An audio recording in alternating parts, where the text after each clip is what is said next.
Well, here we are. We are off trail.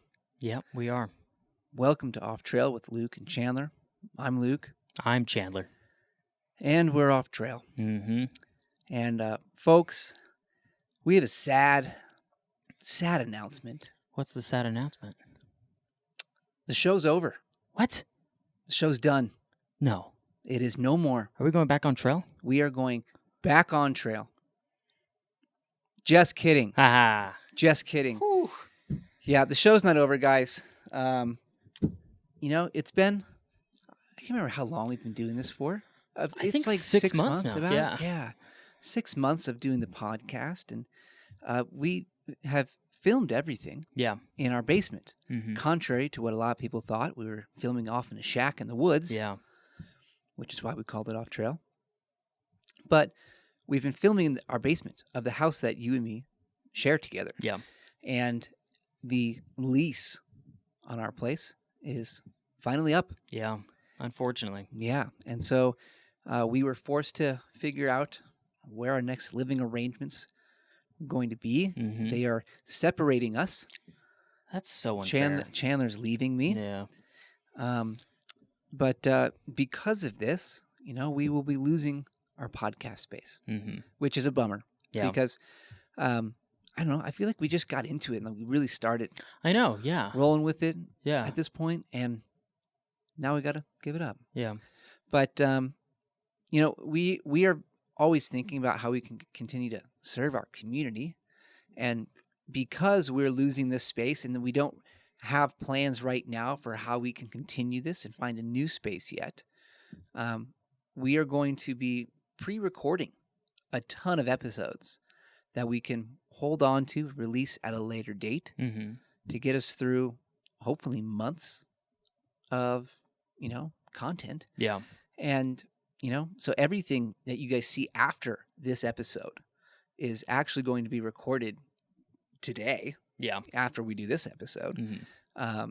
And we're going to just sit on it for a bit and release it slowly just to make sure we have consistent content Mm-hmm. coming out for you guys, because we think that's important. Yeah. We don't want to just stop altogether. No.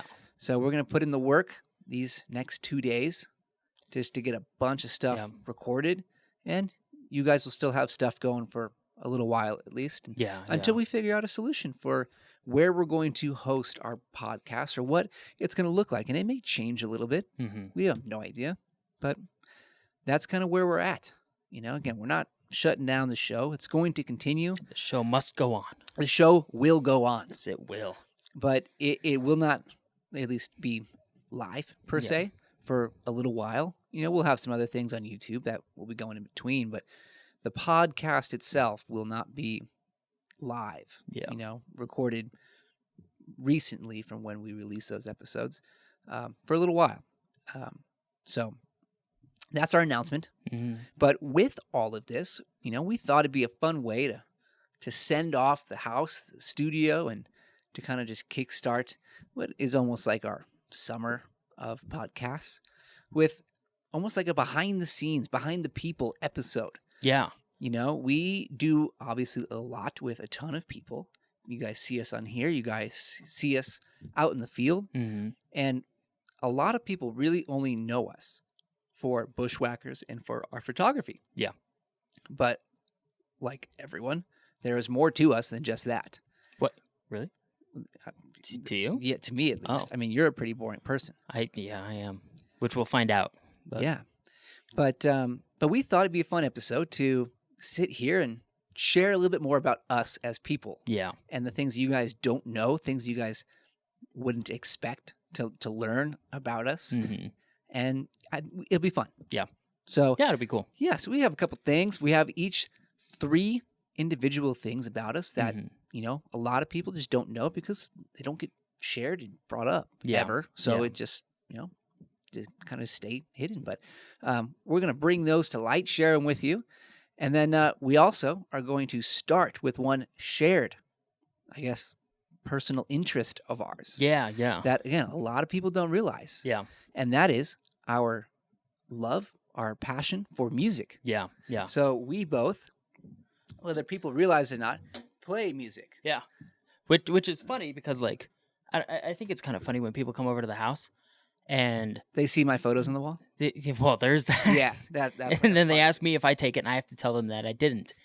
But no, they come over and they see our wall of guitars and piano and records and all the stuff that we've got going on over there. So I don't think people like totally realize that.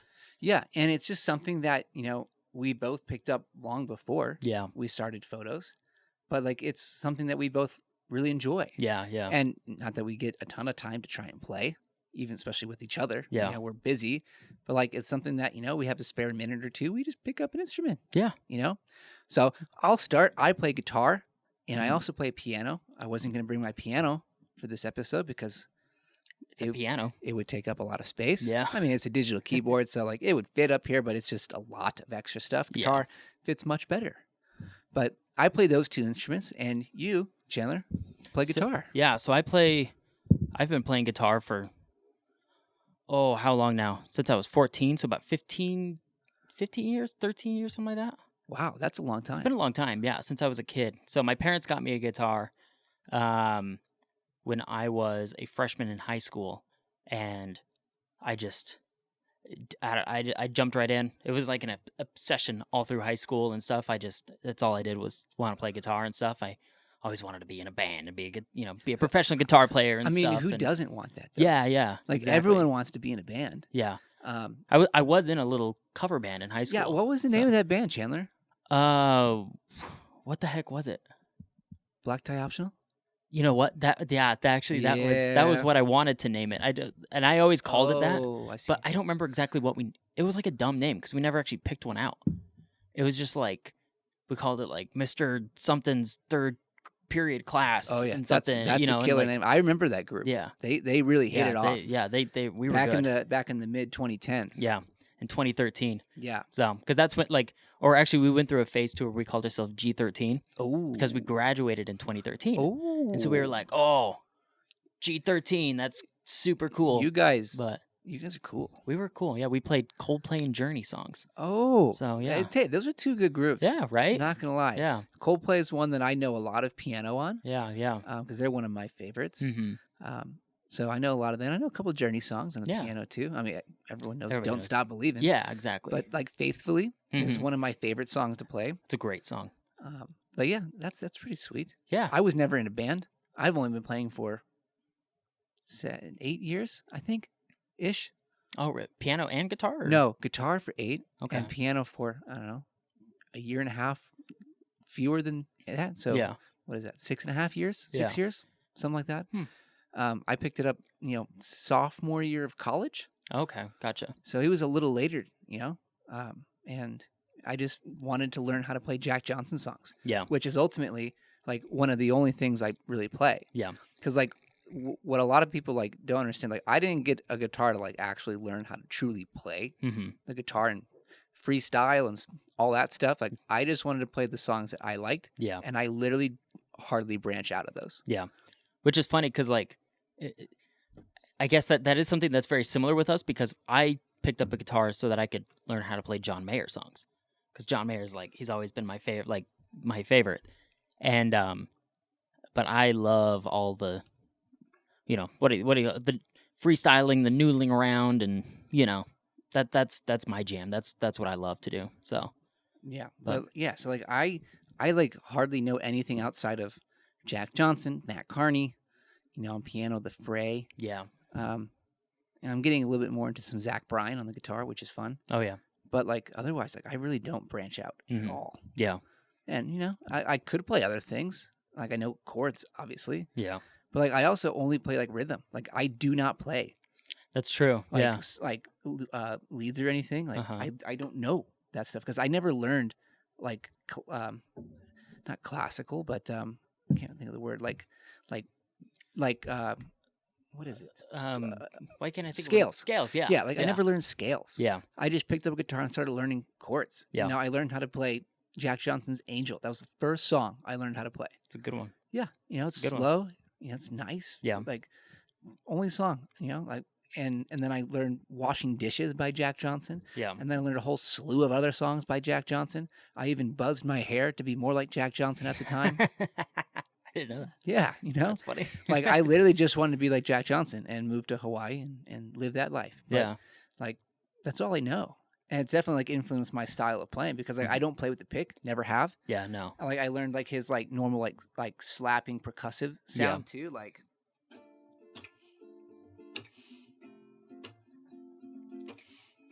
That's very, very Jack Johnson. yeah, like that's just how I play. Yeah. Like I almost don't know how to play any other way. Yeah. And so when I'm playing other songs by people, like that's just how we do it. Yeah, that's funny. You know? Yeah. But like then I see you like and like we're almost like very different in that aspect. Like you don't play rhythm a lot. Like you Yeah, play a no. lot of like lead stuff, Yeah. which is really cool. And like I see that I'm like, oh, that'd be fun to play, but like have no clue how to do it. Yeah. I don't have like the finger, like the muscle memory Mhm. to do that kind of stuff. Dude, it's like it takes a long time to get that. Like, cause when I was in high school, I was trying to learn how to play like, different, solos and stuff like that, and a lot of electric guitar stuff. And it took me like there's one song, for example, it's a song by a band called Anberlin that I really like, and there's a solo on one of these songs, and it took me like almost 10 years to really nail down That's crazy. the song. Like it because it's there's a lot going on. Yeah. See, like I just wanted the instant gratification Yeah. to be able to play a song that I liked. Uh-huh. So I learned the easy way. Yeah. And just like, oh, I can play it and I can sing along with it, though I can't sing Yeah. well, but like I can try. Yeah. But like it's just fun to be able to play what you want. Yeah, exactly. You know? You want to know another fun fact about me with music? Not hardly anybody knows this. So when I was, how old was I? 10, 9, 10, I started playing the violin, Nice. and I played it for like a month and then stopped. And then I picked up the trumpet, Ayo. and I played the trumpet Yo. for like 5 years. Trumpet, that seems like that's your Right? instrument. Like you are definitely a Dude, trumpet guy. I was a little band kid in junior Yeah. high, so Yep, carried I around can- a little trumpet. I can see it. Yeah. But like that's something I look back because I didn't play all through, high school or Mhm. anything growing up. Like I picked this up in college, Yeah. and like I look back now and I'm like, I wish I picked something up. Yeah. Like especially like a string instrument. Like I wish I picked up like a cello or something like that. That'd be cool. Yeah. Like that would have been a lot of fun now Yeah. to have that under my belt to Mhm. just whip that out and yeah. And hammer away. I've found that like having the I don't know if that many people are really looking to get into music at this point in life, but like maybe you are, but having that background, in band and learning, like trumpet and violin and just having that stuff, it really helped me learn guitar like way faster. Yeah, no. So- So I felt that same way about piano because I learned piano after guitar. Oh yeah. So before we jump into that conversation, I think let's start with guitar. So like guitar for me took about 3 months of practicing chords and changes and stuff Mhm. until I got it. And I was practicing a lot, like met like a number of hours a day, just casually sitting around just trying to get the chord changes. But like after like 3 months of that continual practice, it just like clicked. Yeah. Yeah. Like it was like, oh, I can do this now. Because I remember I was like playing a song and going through just like not thinking about it. And then I'm like, oh, I'm playing the song. Mm-hmm. Yeah. I can do this now. Yeah. It does kind of happen like that. Like, cause like when you first start playing, like, chords and stuff, like if you're, when you're learning a song, you're just learning like the chords, Yeah. and you haven't put them together yet rhythm wise. So it doesn't sound like a song, but eventually when you start piecing together the rhythm portion of it and it comes together into a song, then it's like, oh, like all of a sudden Yeah. the whole world opens up. Yeah, and you get like super excited. 'Cause Yeah. you're like, I'm doing it. Yeah. It's- Like I'm playing yeah. a song. Yeah. Yeah, it's awesome. Yeah. But like that's how long it kind of takes, at least in my experience, to really get it. And a lot of people get frustrated. It's like, oh, I can't do this. Like, Yeah. give it 3 months. Yeah.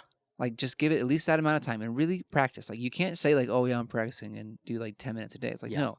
Like I would just watch TV and just like practice my chord changes. Yeah. Yeah. And it would be slow and messy, but like I just like kept at it. Yeah. And eventually it just clicked. Yeah, and that's kind of funny. Before I actually got into photography, during 2020, because I got into photography during the the events Right. of 2020 and whatnot.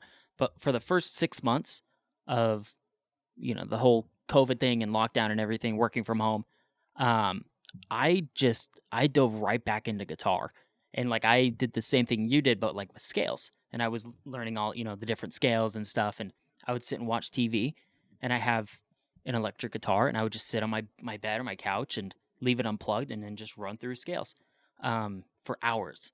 And that's all, that's all it is. Same thing with photography, same thing with anything, just putting in the time and really just practicing really, really hard, really thoroughly. Yeah. So it just takes a while. Yeah. And I guess that leads into the next thing. So like after learning guitar, like the first instrument, the second one comes so much easier. Because like for whatever reason, like, you have like the understanding of how everything works together and stuff. Yeah. And it's just learning like the new finger placements. Like for me on piano, like how to get from one chord to another and what those shapes look like. Like I think once you learn one, it's like fair game to everything else. It really is. So Right. it's just learning the technical, how does the instrument work? Yeah. Yeah. So Yeah, it's pretty sweet. But yeah, that's our first one. Yeah. We kind of share that one. It's fun, living here together. It's like, again, not that we really ever like jammed together. I know we had joked about it, Yeah, like, talked oh, about we it. will, but like oh, we'll have to jam sometime or whatever. Yeah, then make music, but time gets in the way. yeah, It never happens. no. But is what it is. Yeah. So let's move on to Yeah. our individual ones. And I'm going to throw to you, Chandler. You can start, but tell us something that the viewers at home may not know about you. Let's see. I got a couple things. Which one to start with? I think a good one to start with that a lot of people maybe don't know is that I was in the Army for 9 years, like the National Guard. Sergeant Garrick. Yeah. Yep. I worked for the Army doing human resources. And I did that for 9 years. I joined when I was 18. And yeah, it was a long 9 years. Yeah. So, Yeah. I mean, you've talked to me about it. I know it's Mhm. definitely been a lot on your Yeah. plate, especially in conjunction with Bushwhackers and your normal job. yeah. Like, it's just a lot you got to do. Mm-hmm. But that's pretty cool, though. I mean, that is a long time. So, like, what did you do as part of the Guard? So my job was human resources specialist. Ooh. Guitars are moving. Guitars are falling over. The sky's falling. Yeah. So yeah, I worked as a human resources guy, which is No one likes the HR guy. nobody likes the HR guy. Well, in the Army they do because they're the ones who get you paid. But yeah, it was a lot. Human resources. A lot of times, since I was in National Guard, not like the active duty Army, we were, like weekend warriors, basically. We were going out and doing drills 1 weekend a month and then 2 weeks out of the year. And we would go out into the desert and just, camp out and run through training drills and things like that, go do, shooting and stuff. And a lot of cool experiences. A lot of people ask me about like, oh, how was boot camp? That must have sucked. I was like, it did suck, but my 3 months that I was in boot camp were surprisingly, I didn't think this was going to happen, but those were some of my favorite 3 months of my life. I don't know why, because I didn't really like enjoy much of my Army career, for being totally honest. Like, it wasn't my favorite thing. It's just not my jam. But those 3 months when I was 18, or I guess 19 when I went, they were so fun. I went to Fort Jackson in South Carolina in the dead of summer. I left in July. Sounds sweaty. Oh my gosh, you have no idea. And it was cool. Really cool experience. I came away from that with a really whole newfound sense of confidence in myself and, the things that I could do. Really, really awesome experience. A lot of cool guys out there, a lot of cool people that I met and got to live with for 3 months. So live in a big room with 50 people. We didn't have our individual rooms, Just bunks, right? Yeah, just bunks in Yeah. a big bay. All shared a bathroom and everything, and it was messy, but yeah, it was sweaty too. Like you mentioned, it was sweaty. It was, you have no idea. Like, we would go out and we're in the South, so it's like 100% humidity all the time, and then it's on top of it 90 degrees, and we would sweat through our uniforms, like several layers of uniforms. We would come back and like you could literally wring out the sweat from your uniforms. It was insane. That Crawling sounds through the awful. sand, like, and then you get sand in there and stuff. and it was just like wet sandpaper on you all the time, like every single day. It sounds enjoyable. Yeah, that's the thing is it's like it was a miserable time, but it was also one of the coolest experiences of my life. Yeah. Well, that's So- usually how it works. Like the hardest, the most miserable things you have to go through. Like you always look back on those like kind of fondly in Yeah. a way. You're like, that was actually a great experience. Yeah. Yeah. It's just neat. We did the hiking, everything, And maybe that's a good conversation for an entire podcast itself. Yeah. Yeah. But no, that's pretty cool. Yeah. So let's move on just to keep time going short. But my first one that I'm going to share, similar to yours, is like, I guess, maybe the biggest thing about my backstory, which is that I used to be a volleyball coach. Yeah. And I know I've said this a couple times on the show, but I was involved around volleyball for 10 years. Mhm. And that may sound weird being a guy saying, oh, I played volleyball, because everyone thinks that volleyball is a girl sport. Mhm. But in the Midwest, and especially in Chicago, it's a massive sport for young guys. Mhm. I heard a stat a long time ago that Chicago was the third biggest area for men's volleyball Mhm. outside, and it was just behind California and Hawaii. But Chicagoland was the next best area for it. I had no idea. Yeah. It's just, it's the way it is. And so I got lucky that I got into it early on and kind of prospered in that. Yeah. But eventually, after I kind of got hurt and I transitioned into coaching full time, not playing. And I coached, and over all the years, I coached everywhere from like the tots age all the way up through high schoolers. And then I also coached collegiate volleyball, Division I, NCAA volleyball for 4 years. And so I had the entire gamut of players that I coached, which was a really neat experience. Yeah, that's wild. And so like I got to see everything and everyone that you could possibly kind of imagine throughout all those years.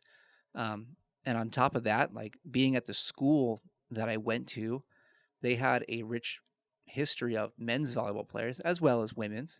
But men's volleyball is not as big in college, and so they were one of the few schools that has more of a prominent team. Yeah. What school is this? IPFW, Indiana Purdue at Fort Wayne.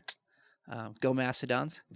But they have a rich history with men's volleyball, and through all of my connections with all that, I ended up getting to meet a bunch of like former pros. I got to play with a bunch of these people. I got to meet Olympic athletes, gold medalists. Growing up, my hero, the guy I wanted to be most like, was Loy Ball, who was gold medalist setter on the 2008 Beijing team. And he was an alumni of that school that I went to. That's crazy. And his dad was the coach for forever. I got to work with the men's team for a year under his dad, and that was awesome. And then I got to work with Loy for a summer camp one time and got to know him. Like we were on a first name basis, which was insane to me. Yeah. Young Luke would have never imagined that. I met my hero. Yeah. And like, that's crazy. Got to hold this gold medal. It was awesome. Oh, that's cool. Yeah, that's sweet. way cool. Little 14-year-old Luke got to hold the gold medal. It's great. Like I got to meet just a ton of great people. Got to work eventually on what was like the initial phase of starting a pro league here in the U.S. because we don't have a pro league here. Now we do, but I got to work with like the initial phase of that. And like that was an awesome experience, meeting a ton of other pro players and really great guys. And like it's just, something that like a lot of people would never expect. Yeah. Like, because I don't talk about it ever. No. None of it ever comes up in daily life anymore because I haven't touched a volleyball in 3 years. Yeah. Ever since really I moved out here. And, it's just something that stays. Yeah. I remember when I undercover. first heard that you did that, you first mentioned it to me that you had coached volleyball, and I was like, what? Like it really threw me off a little bit. I was like, I did not see that at all. Yeah, like when I tell people I coached NCAA Division I women's volleyball, they're like, wait, what? Yeah. I'm like, yeah. And then I left it all behind. Yeah. Just got up and left. Yeah. But like, yeah, it's like I almost got to go work at Notre Dame twice That's cool. for their women's team. Yeah. And that would have been awesome. Uh-huh. One of my mentors was the coach there, and he would have hired me if I wasn't so hesitant on staying in the career path. Yeah. But I wasn't sure if it was what I wanted to do full time. And sure enough, it wasn't. Mm-hmm. So I moved on from that. But like, I almost got to go work there. Like, it was a career that like you kind of bounce around and had opportunity to go to a lot of different places. Mm-hmm. Yeah, it wasn't what I truly wanted, but it was a very rewarding 10 years of going through all that, lessons learned with sports and all that stuff. And, a lot of times like, we've talked about some things like we've learned through photos and stuff, but like I can pull a lot of those same lessons back from like the sports world. Yeah. Because like me, like, and this is just the way I work, like I'm a coach at heart. Like it's just who I am. Yeah. And so like I can find a lot of different lessons and explain them in ways that people can understand well. Yeah. Whether they're sports related or not. Because like a couple of things we've talked about, like I can give you an example in sports, but then I'm like, but guess what? This also applies to photos. Yeah. Yeah. There's been a couple conversations we've had where it's, Yeah. I'm like struggling with something and you're like, hey man. Yeah. Then Coach Luke comes out. Right. Yeah. And it's just something that, I don't know. Just part of my past. Yeah. That I don't talk about. Yeah. But it's there. So. Very cool. Very cool. All right. Number 2 for you. Let's hear it. Actually, before we do that, we're going to reset my yeah. camera. I don't think, does yours need to be reset? Yes. Okay. We have the wrong Sony camera today, so can't record full time. Nope. All right. Your turn. Number 2. All right. So it's another thing that a lot of people maybe don't know about me, but I used to do, I worked as a painter. Oh, like Michelangelo. Yeah, like Da Vinci? Michelangelo. Yeah. Oh, like those people. Like those people, yeah. Okay, that's cool. Yeah. That's really cool. No, Luke. Not that cool. You weren't a Ninja Turtle? Is that I what you're was saying? not a Ninja Turtle. Oh, man. I got know. excited for I know. a second. I give off like Ninja Turtle You vibes. do give off those vibes. So, yeah. No, I worked as I worked in a place called Rustica Hardware, where we did like custom finished doors and like different, I'm blanking on the word, like cabinetry kind of stuff, woodworking stuff. And so I would do a lot of custom finishes where and maybe this is like kind of why I got into photography, or kind of maybe what led me into photography, because it was a little bit more of a creative. Like when you think of a painter, you think of like a house painter. It's like an artsy type It's of like thing. yeah. And this was a lot more of a like creative job than a just putting white on a wall. We would take a door and then we would mix different stains with different paints and stuff and just make it look really cool. We would custom distress it and stuff like that. And Okay, so here's a question for you. Why does everything in this house right now not look awesome then? well, because we don't have any time. Oh, that is a good Yeah. answer. I'll give you that one. But I have actually, what's funny? I have actually thought Like with this table? with this table, redoing this table. I think it'd be super cool. And maybe for our next location, we do that. Not a bad I idea. think it'd be cool. I was thinking about it today. So, HQ 2.0. Yep. Not a bad thought. Yep. So, yeah, I did that for, 6 years. Worked in a wood shop for a little bit before that as well. And then had a chance to work with my dad actually in a metal shop for like, a year and a half, where he was running a CNC laser machine, big, giant. It would not fit in this room. It's so big. Big, giant laser cutting machine. Put a big sheet of metal in. It would come down, cut out little shapes and stuff. And I learned how to totally run it, like do all the programming for it and everything, and obviously all the maintenance and stuff like that. But it's funny actually when I look back on things in my life, like, oh, here's what I'm proud of, different moments and stuff. And that's one thing that I'm like, yeah, I learned a lot of stuff from my dad, but like there's a lot of time too where like I spent really trying to teach myself how to run this giant machine that was like really complicated. I mean, it's a lot of program. I don't even know how to describe it. It's a CNC machine. There's a lot of computer stuff going on, and I'm not always like the best with computer stuff. So I don't know. It was cool. Yeah. But- So do you have like any personal things you've made? Like from all those like woodworking, You know what? the CNC stuff? Like Yeah, I actually do. And I can't remember if it's one that my dad put together or if I did. I don't remember exactly, but on my desk there's a dinosaur skeleton. Yeah. It's like a Yep. T-Rex skeleton You made made out of that? metal. Yeah. Yeah, we used to make those. Oh, that's sweet. So you cut out the little puzzle pieces, put them all together. We normally, you don't typically weld them, but like we took it to our welders, had them like weld it together, have them powder coat it and everything. And yeah, I've got a couple little things like that, little That's pretty neat. trinkets around, and yeah, it was a cool job. So I really gained a lot of really good skills Yeah, from that. like those skills are like good, just like life skills, yeah, like handyman Yeah. almost. Like, not that you're going to be using a CNC machine all the time, ever. Yeah. but it's like you understand like those kinds of processes and stuff Yeah. like that, and woodworking, like stuff happens at house. Like, Yeah. hey, you Exactly. can fix it up. You don't need to call someone. Yeah. It's funny, actually. I was talking to I don't remember how we got on the topic, but I was talking to Carla yesterday about painting, and I was like, I don't know why, but a lot of people like they really hate painting.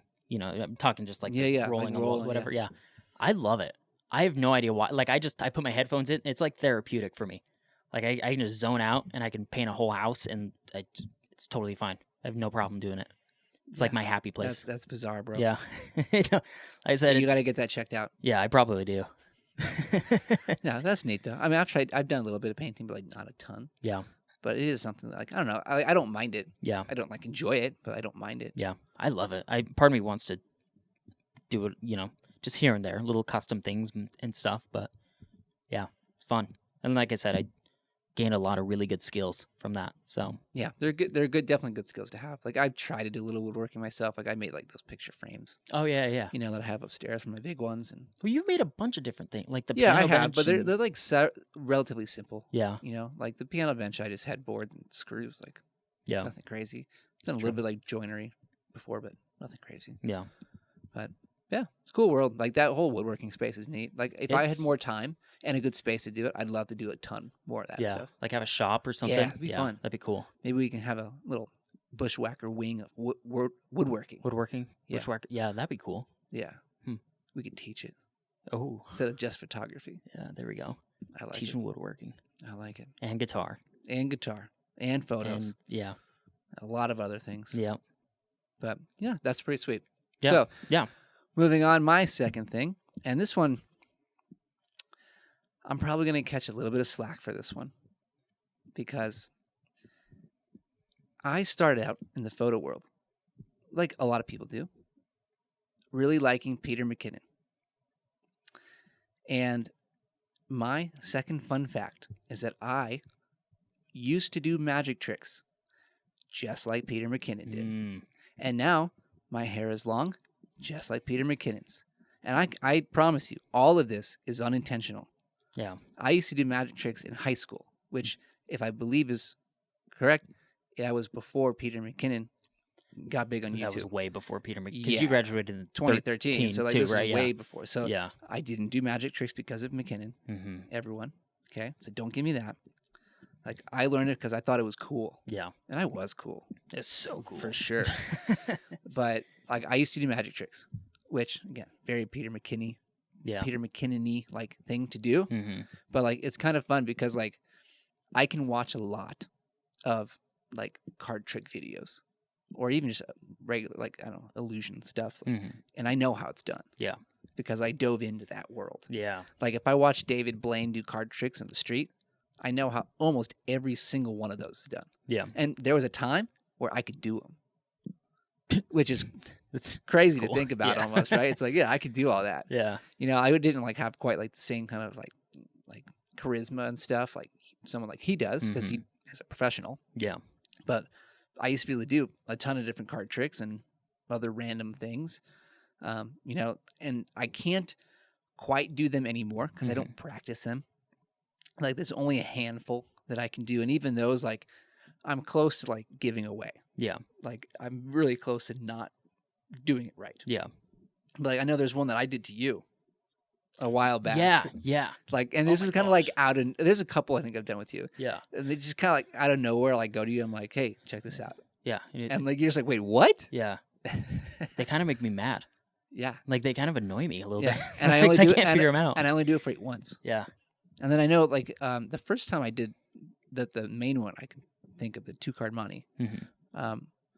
I did that to you, and then relatively soon after, I also did to Patricia, Yeah. and she had the same reaction. She's like, "Wait, what?" Yeah. And, Yeah. But that's a really good one, though. Like, that's a prime trick. Yeah. So I remembered that one. It's, But yeah. yeah, like, it's another one of these funny things that I find myself having done in the past that right now, especially, oddly aligns myself with Peter McKinnon. Yeah. Unintentional, Yeah. but it is what it is. You're such a wannabe. I am. Yeah. You know, just trying to be like him. I know. Got the cannon, got the hair.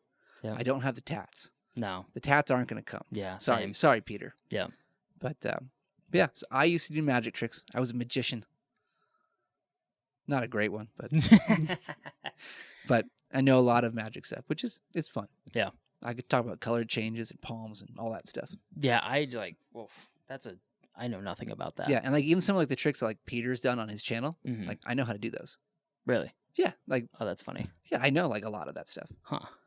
Again, like and even like not the tricks, but like just like the flourishes and stuff he does. Yeah. Like at one point I could do those. The little like. Yeah, Yeah. at one point I could do that, That's so cool. but I can't because I'm just not. I stopped doing Yeah. all of it. You know what's funny? Actually, here, give me one second. So, a couple years ago, and I started doing this because I had seen him doing the little card Yeah, things, whatever. But I picked up this habit because I was just bored in a class. Yeah. I went out to San Francisco for an army thing for a month, and I was just pretty much bored the entire time. We weren't allowed to leave, which was lame. And so I just spent a lot of time just by myself. So I started teaching myself how to like spin my phone in my hand and stuff. And, Oh yeah. You know, a lot of those very Peter McKinney kind of magic trick Yeah. moves little and stuff. flourishes, Yeah. So Yeah. But that was because I Of saw him. Peter McKinnon do it. Again, I did all this stuff years before I even knew who Peter was. Yeah. Before I picked up a camera. Yeah, that's crazy. I was 17, 18 at the time. This is 10 years ago. Yeah. So you might be able to say I was the first Peter McKinnon. Ooh, But not really because he was doing that stuff too at the time. That's true. That's true. But yeah. So I'm a Peter McKinnon wannabe in more ways than one. Yeah. But it is what it is. Yeah. All right. We're going to go to our last fun facts about us. Yeah. End this episode up. But first, we're going to just reset our cameras so we know we're good. Not have any issues here. Yeah. But I'm going to give it off to you for the last fun fact about Chandler Garrick. Let's see if I can think of one. I wasn't prepared for a fourth. Dude, I told you we needed 3 individuals and the shared. I know. He's never doing this right. I'm not prepared. I do have a good one though, just because it affected a lot of my upbringing and just kind of how I, maybe who I am as a person now. And it's maybe not so much of a fact about me, but it is a fact about my life. So my mom she has muscular dystrophy. Mm-hmm. If you don't know what that is, it's just there's a lot of different types of it. Basically, it's just long, easy way of saying it, like your muscles just don't react to being used. Like your brain says like, hey, move, and they don't move. A lot of different forms of it. So she has muscular dystrophy. So she is confined to a wheelchair. And growing up with my mom being in a wheelchair kind of leads to a lot of different experiences that a lot of different people, most people don't have. And it kind of changes your outlook a little bit on life, makes you appreciate a lot of things. But I would say that I am the person that I am today because of my mom. And I think a lot of the things that I have been able to experience and learn from seeing how she is in a wheelchair, and like that's a hard thing, but like she's always had a great attitude about it. Like she's never been like, oh, this is keeping me down and stuff. And I think that's just been a really cool example to have my whole life. Like there's nothing that can keep me down kind of thing. Like I can be confined to a wheelchair and I can still have a great, fulfilling life. And then, there's a lot of different things like learning how to take care of different people and interact with people who have, disabilities or things like that. And which it's kind of funny because Carly's dad is a paraplegic. He's also in a wheelchair. And so it's just kind of a funny thing that like we can connect on, but it changes both of our lives a lot, Sure. Like when we're like, for example, last night we were out with my parents and, we have to think so much about like different parking stuff and, places that are handicap accessible and whatnot. And, it just really makes me like take a step back and think about like how much I have and how like privileged I am, I guess, you know. Um, and it's really just affected me, like my attitude in life, and like I said, just my outlook. So, like, I could have it so much worse. No, And I'm not saying absolutely. my mom has it horrible because she has a great attitude about that. Because a lot of people probably wouldn't, you know, if you're stuck to a wheelchair your whole life. But my mom has always been a great example of how to have an awesome attitude in that kind of a situation. And yeah, I just think it's been really cool. Like I said, that's not so much a fact about me so much, but it is a fact about my life. Yeah. But yeah. I hate to say like that's awesome because yeah, you know, the context is weird. Like Yeah, if I say yeah. that, but like it's awesome like that has affected you like that. yeah, And obviously like shout out to Mama Garrick. Like Mhm. that's very respectable and great that you can push through things like that in Yeah. your life with positive attitude and show that kind of an example to others. Yeah. Like that's very respectable and honorable. Yeah. And It something we is- should all strive to do. Yeah, you know? yeah, absolutely.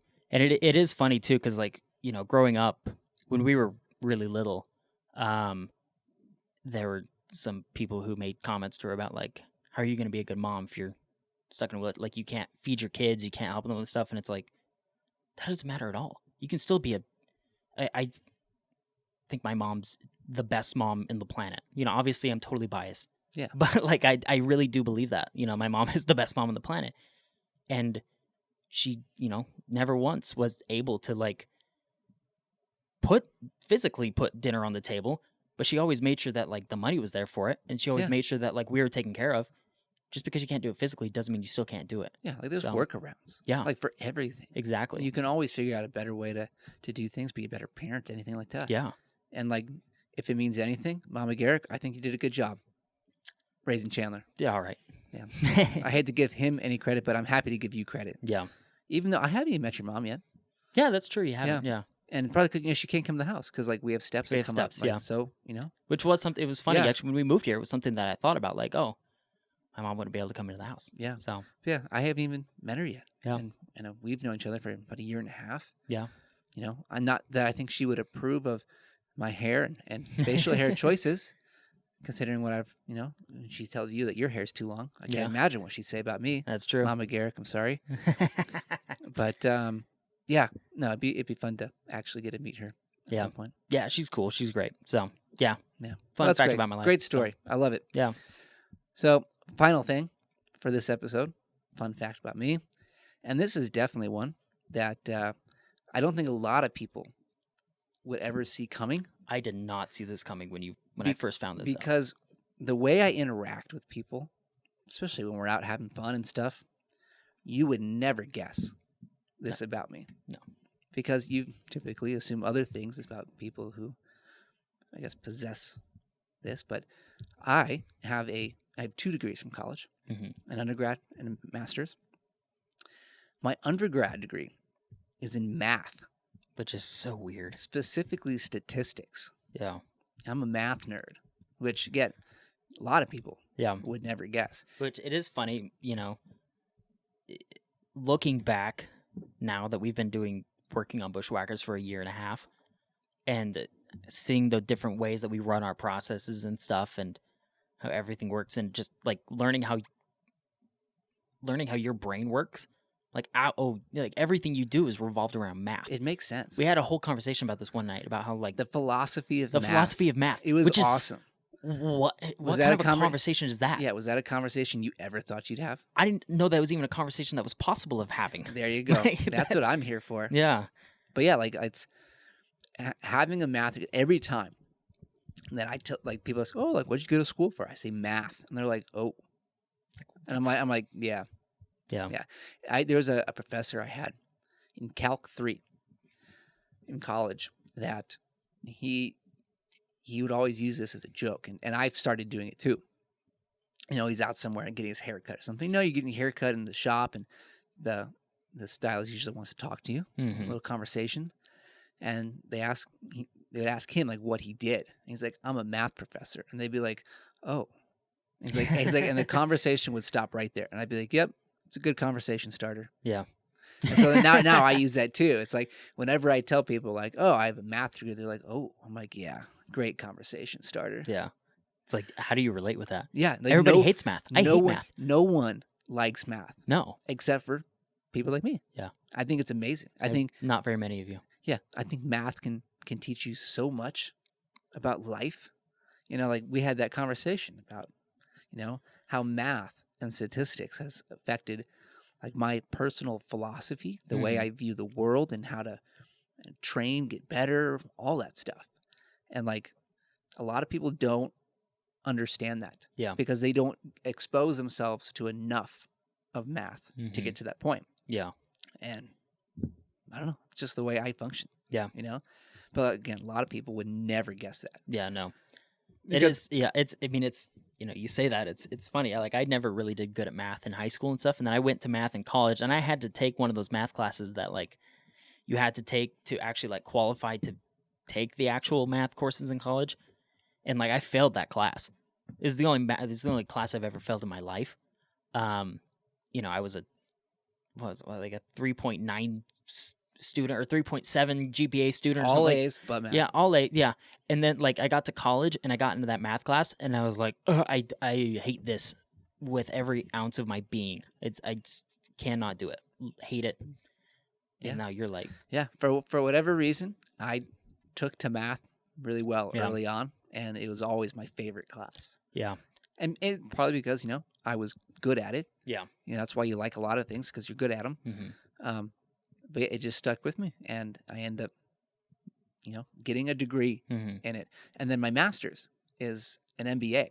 Yeah. So business, like high-end business stuff, and with a specific concentration in data analytics. Yeah. Which plays right into the statistics thing. Yeah. But like my whole collegiate career was focused around numbers. Yeah. You know, I coach, like one of my roles with coaching was like my primary statistician. And I would use all that data to, you know, predict outcomes and stuff. Like I ran simulation. I set up my own simulation programs. Yeah. To run seasons of our league to figure out like how teams could do if they did better in these stats and those stats. And like, that's my world. Yeah. Like I can get engrossed in that stuff for days. I sometimes wish people could see some of the nitty gritty of Bushwhackers, and it's just like Excel sheets and like spread. It's very data driven. Yeah. Like I'm very good with Excel. Yeah. I know some coding. Yeah. Primarily like R, but like a lot of the data and math driven stuff, like I just thrive. Yeah. In those fields. Which is so funny. Yeah. But hey, you couldn't tell because like every time we go out, like I'm pretty laid back, and I'd like to think I'm chill and somewhat funny, or try to be funny. You don't give off I have a degree in math. Yeah. Yeah. Vibes. I don't come off as like, oh, I'm a bright guy. Yeah. Like I'm smart. Yeah. But here I am. What's up? So, but yeah, that's what I got for my third one. Cool. Math guy. Math nerd. Yeah. We can talk more about math sometime. If anyone wants to talk about math, I'm always game. Yeah. You've definitely kind of instilled a little bit of an appreciation. Yeah. Like I still refuse to learn equations, but they're like the way that I've heard you talk about it, it has kind of like affected the way that I think about certain things, you know? Yeah. Well, I think that's like maybe an overarching theme about maybe this whole episode. Like you start learning new things about other people. And, you know, in our case, math has been maybe the biggest one. Yeah. Best example. Like you start learning all these new things, and it gives you an appreciation for where other people come from. Yeah. For life itself. Mm-hmm. And like, you know, you see the world in new ways. Yeah. Yeah. You know, and that's a really good thing. It's Yeah. something that you should always be trying to do and strive for. Obviously, you know, we don't go out on a hike and I say, hey, what is your opinion on E equals MC squared? Like no one. I mean, that's physics, but which I majored in for a while. But like, you know, we're not going to have those conversations. Yeah, no. But, you know, you can learn things about people and about their histories, backgrounds that will help you relate to them more. Yeah. And help strengthen a lot of the relationships that, you know, you build with people. You Yeah. know, we have so many people that we have connected with over the last year that, you know, everyone has a different story. Yeah. different background that we have to learn. And, obviously we're not getting to hang out with them all the time, but you have to try to poke around a little bit and pull some of those things out. And that's the thing is that, like, all those experiences and stuff, like all the stuff that we shared today on this episode was like, from music stuff to whether it's coaching, being in the Army, like all this stuff really builds up to make us the people that we are today. Like all of these different experiences taught us so many different things about life. And I think one thing that's pretty common about you and I is both of us are pretty good about being, lifelong learners. Yeah. Like we're both always trying to learn new things and stuff. And I think that approach to life and not ever totally settling for anything is just, I think that's what's maybe gotten us to the point we're at today and made us the people that we are today. Yeah, absolutely. That's 100% it. Yeah. So, yeah, well, I think that's a great place to end the episode. And, if you're listening to this, because this will definitely be on the podcast channel, easy to listen to because there's no visuals, go check us out on all major podcasting platforms. Mm-hmm. We're there. Go find us, Bushwhackers. But we're also here on YouTube as well. Mm-hmm. So be sure to subscribe to our channel and then like this video as well. And maybe leave a little comment, if there's a little joke or something you can add to the conversation about things that we mentioned, or honestly, if you just want to share something about yourself. Yeah. If you need help with your math homework. If you need help with your math homework, I got you. Yeah.